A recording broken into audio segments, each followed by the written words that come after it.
Hello everyone, আসসালামু আলাইকুম। আমি আরফিন বলছি টাঙ্গাইল থেকে।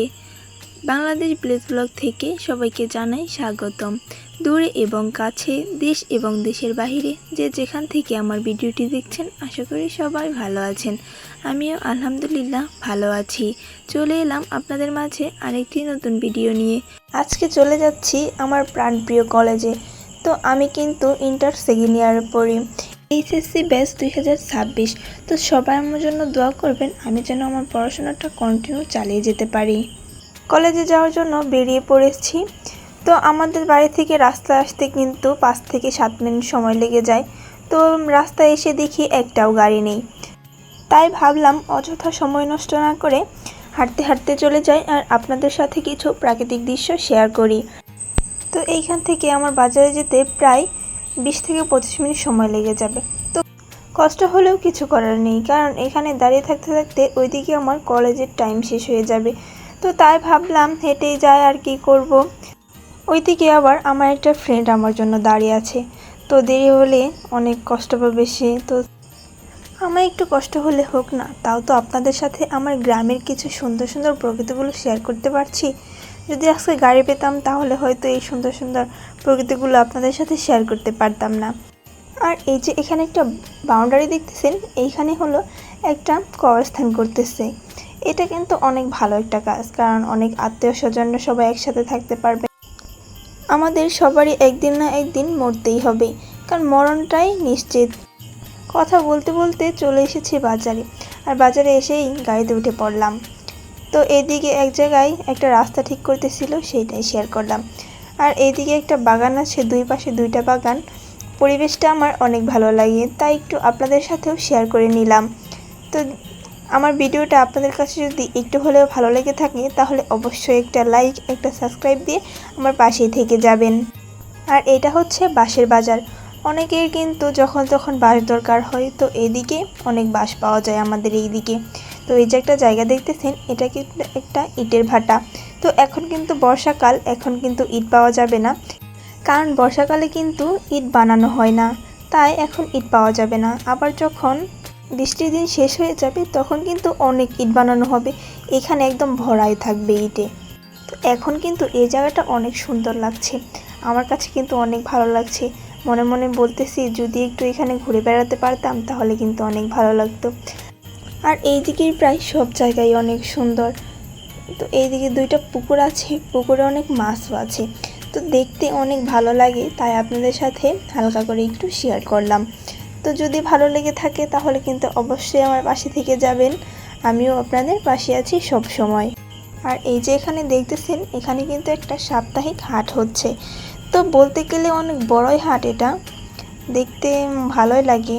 অনেক মাছ হয়, অনেক সবজি, তারপর অনেক মজার মজার কিছু খাবার দাবার, ফল ফ্রুট, এখানে কিন্তু সবই আছে।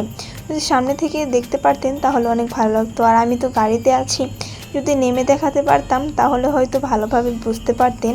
আর এইদিকে ছিল অনেক চারা গাছ, তো দেখতে অনেক ভালোই লাগছিল।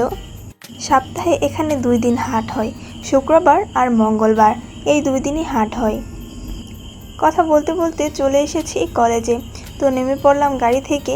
তো আমাদের কলেজের একটা নিয়ম আছে, কলেজে ঢুকলে আর ফোন বের করা যাবে না, আর যদি একবার ফোনটা পেয়ে যাই তাহলে আর সেটা ফেরত পাবো না। তো কলেজ ছুটির শেষে চলে এলাম বাইরে। বাইরে এসে কিছু কেনাকাটা করলাম, কিছু বই কিনে নিয়েছিলাম, আর এখন রওনা দিব বাড়ির উদ্দেশ্যে। তো এই হাট কিন্তু সারাদিন ব্যাপী হয়ে থাকে, কিছু দোকান উঠে গেছে আর কিছু দোকান রয়ে গেছে। তো দেখলাম রাস্তাটা অনেক সুন্দর লাগছিল, সকালকার থেকে একটু ভিড় কমই আছে। আর এই ট্রাক গাড়ি দেখলে কিন্তু আমার অনেক ভয় লাগে। গ্রামের সুন্দর একটা পরিবেশ দেখলেই কিন্তু মনটা একদম ভরে যায়, অনেক শান্তি লাগে। তো গাড়িতে আর কোনো ভিডিও ক্লিপ নিতে পারিনি। আর আজকে একটু বেশি গরম পড়েছিল, তাই বাজারে নেমে একটা ঠান্ডা কিনে নিয়েছিলাম আর মুখের নিকাবটা খুলে নিয়েছিলাম, যেহেতু অনেক রোদ এদিকে, তো নিকাবটা পরে থাকতে অনেক অসহ্য লাগছিল। বাড়িতে এসে একটু জিরিয়ে নিলাম, আর এইদিকে এসে দেখি সবজি গাছ বোনার জন্য কয়েকটা ঝাড় করে নিচ্ছিল। তো তো মাটি কেটে এখানে কিছু গোবর দিয়ে নিতে হবে। সব সবজি গাছেই একটু গোবর দিলে সেইটা কিন্তু তাড়াতাড়ি হয়ে যায় এবং সুন্দরও হয় দেখতে, একদম তরতাজা হয়ে থাকে।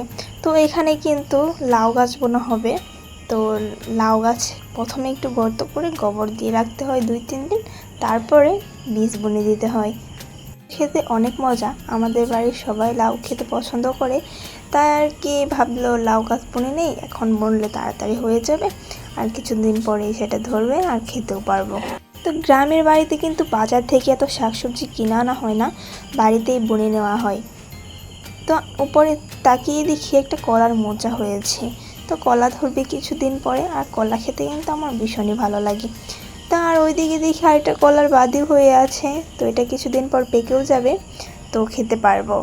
আর বাড়িতে এসে দেখি আমাদের বাড়ির গরুগুলা ঘাস খাচ্ছিল, দেখতে কিন্তু অনেক সুন্দর লাগছিল, তাই না? তো আর একটু পরে আমার নানা রান্না করার জন্য কিছু জ্বালানি বানিয়ে দিচ্ছিল, তো সেইটার একটু ক্লিপ নিয়ে নিলাম। আর এইগুলো কিন্তু বিক্রিও করা যায়। ওই যারা বাজারে হোটেলে রান্নাবান্না করে থাকে তারাই কিন্তু এইসব লাকড়ি কিনে নেয়। তো এইগুলা দিয়েই কিন্তু হোটেলে রান্না করা হয়। আর এইগুলো দিয়ে রান্না করলে রান্নাটা অন্যরকমই মজা হয়, কেন জানি না। এই লাকড়িগুলাই একবার জাল ধরিয়ে নিতে পারলে আর কোনো জাল দেওয়ার কোনো ঝামেলাই থাকে না, একদম ঘেঁষে চুলার মতোই লাগে। আর এইগুলাতেই কিন্তু মাটির চুলায় রান্না করা হয়। সত্যি বলতে মাটির চুলার রান্নাই কিন্তু অন্যরকমই একটা মজা, যারা রান্না করে শুধু তারাই বলতে পারবে। যাই হোক, আমি আমার ভিডিওটা আজকে এই পর্যন্তই রাখছি। চলে আসবো পরের একটা ভিডিও নিয়ে। সবাই ভালো থাকবেন, সুস্থ থাকবেন। টাটা, বাই বাই, আল্লাহ হাফেজ।